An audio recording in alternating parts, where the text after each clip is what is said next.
주 안에서 내 영혼 다시 태어나 이전 것은 지나고 새롭게 됐네. 죄로 물든 내 모습 예수와 함께 죽고 부활 생명 내 안에 새로운 삶이 열렸네. 너희가 나를 택한 것이 아니요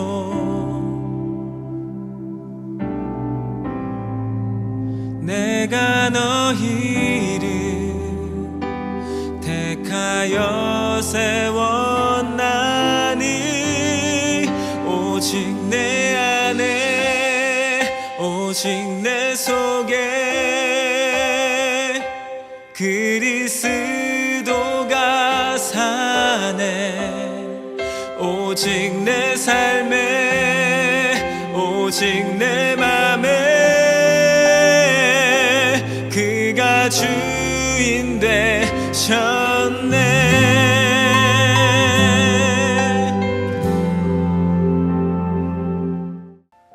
그의 영광의 풍성함을 따라 그의 성령으로 말미암아 너희 속사람을 능력으로 강건하게 하시오며 믿음으로 말미암아 그리스도께서 너희 마음에 계시게 하시옵고 너희가 사랑 가운데서 뿌리가 박히고 터가 굳어져서 능히 모든 성도와 함께 지식이 넘치는 그리스도의 사랑을 알고 그 너비와 길이와 높이와 깊이가 어떠함을 깨달아 하나님의 모든 충만하신 것으로 너에게 충만하게 하시기를 구하노라. 고난주간 은혜의 자리를 사모하셔서 나오신 성도님들을 진심으로 환영합니다. 고난주간에 굉장히 많이 다루는 말씀은 예수께서 어떤 고난을 당하셨는가, 십자가의 형벌, 얼마나 참혹한 고난이었는지를 많이 다룹니다. 고난주간에 이러한 십자가의 고난을 묵상하는 것은 의미가 있습니다. 저희가 이미 구원받은 하나님의 자녀라고 할지라도 십자가의 고통이 얼마나 큰지 또한 얼마나 깊은지를 다 알지 못하기 때문입니다. 주께서 어떤 고초를 겪으시고 왜 이러한 고난을 겪으셨는지를 마음에 새기는 것은 굉장히 유익한 일입니다. 하지만 저희는 이러한 고난주간에 예수님의 고난만을 묵상하는 데 그쳐서는 안 됩니다. 예수께서 이러한 고통을 당하셨구나, 정말 인간이 당할 수 있는 최대의 고통을 겪으셨구나 라는 것에서 멈춰서는 안 됩니다. 예수님의 십자가와 고난이 우리에게 어떤 의미가 있으며 그것이 오늘날 우리에게 실제적으로 경험할 수 있는지를 알지 못하면 한낱 2000년 전의 일에 불과할 수도 있다는 것입니다. 오늘 말씀은 사도 바울이 에베소 교회에 편지하면서 간절함으로 기도하면서 시작하고 있습니다. 에베소 교회는 어떤 교회입니까? 악한 자들을 그대로 두지 않고 고난을 참고 낙심하지 않으며 견딘 교회입니다. 니골라 파회의 행위를 미워하며 이단으로부터 자신들을 지킨 교회입니다.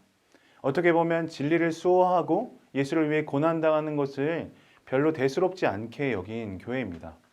이런 교회를 향하여 어떤 말을 더 할 수 있을까요? 별로 추가적으로 할 말이 없을 것 같습니다. 잘하고 있다, 그대로만 해라, 조금만 더 힘을 내라 라고 할 수 있을 것 같습니다. 그런데 사도 바울은 에베소 교회를 향하여 간절한 태도로 하나님 앞에 무릎 꿇고 성령께서 그들의 속사람을 능력으로 강건하게 하시기를 간구하고 있다는 것입니다. 주님께서 그들의 마음 가운데 그리스도의 사랑을 깊이 알기를 구하고 있는 것입니다.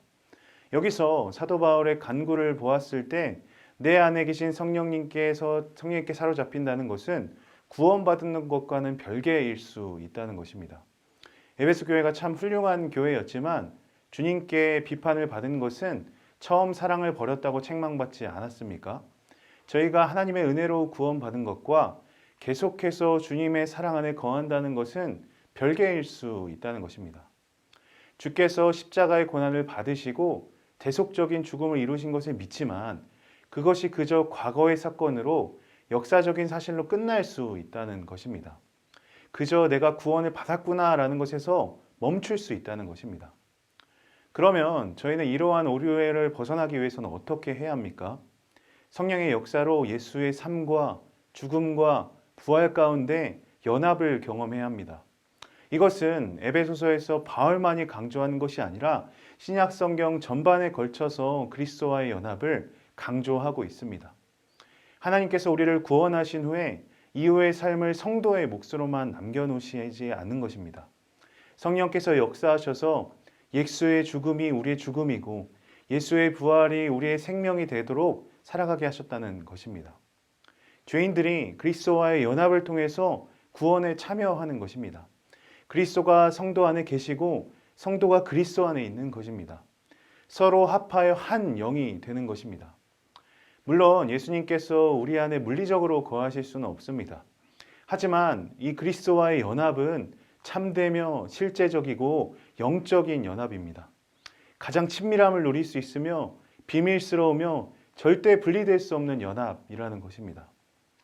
예수님 안에 있는 것은 성도가 누릴 수 있는 총체적이고 근원적이며 중심적인 특권이라는 것입니다. 이렇게 주님 안에 있을 때 그리스도의 사랑을 더 깊이, 더 넓게, 더 높이 풍성하게 깨닫게 해주신다는 것입니다. 예수님께서는 열매 맺는 삶을 어떻게 살아야 하는가, 그리스도인으로서의 삶을 어떻게 감당할 수 있는가를 포도나무의 비유를 들어서 설명하신 적이 있습니다. 예수는 포도나무요, 성도는 가지라는 것입니다. 가지가 계속해서 자라며 풍성한 열매를 맺기 위해서는 나무에 붙어 있어야 합니다. 충분한 양분과 영양소를 공급받아야 한다는 것이죠. 예수님께서 하나님 안에 거하면서 그 은혜를 누리듯이 우리 또한 열매를 맺기 위해선 예수님 안에 거하며 말씀 안에 거하는 이러한 연합이 필요하다는 것입니다. 사랑하는 성도 여러분, 저희는 고난주간을 보내고 있습니다. 고난주간이 그저 우리의 몸과 마음을 절제하고 예수의 고난이 어떠한지를 확인하는 데서 그치지 않았으면 좋겠습니다. 예수의 고난을 묵상함과 동시에 그리스도와의 연합을 경험하시기를 바랍니다. 그가 고통을 당함으로 우리가 나음을 받았다는 이 진리가 우리의 삶에서 위로가 되셨으면 좋겠습니다. 죄로 인한 형벌을 내가 당해야 함에도 불구하고 주께서 대신 받으셨음에 영적인 감격이 있으시길 바랍니다. 가지가 나무를 떠나서 아무런 것도 할 수 없으시 예수님을 떠나서는 아무것도 아닌 존재가 우리라는 것을 마음 깊이 깨달으시는 고난주간이 되시길 바랍니다. 우리를 홀로 두시는 것이 아니라 날마다 성령께서 말씀으로 그리스도의 사랑의 깊이와 넓이와 높이가 어떠한지를 깨닫는 역사가 성도님들 가운데 있어지기를 주님의 이름으로 축원합니다. 이 시간 말씀을 기억하시면서 함께 기도하도록 하겠습니다.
주세요.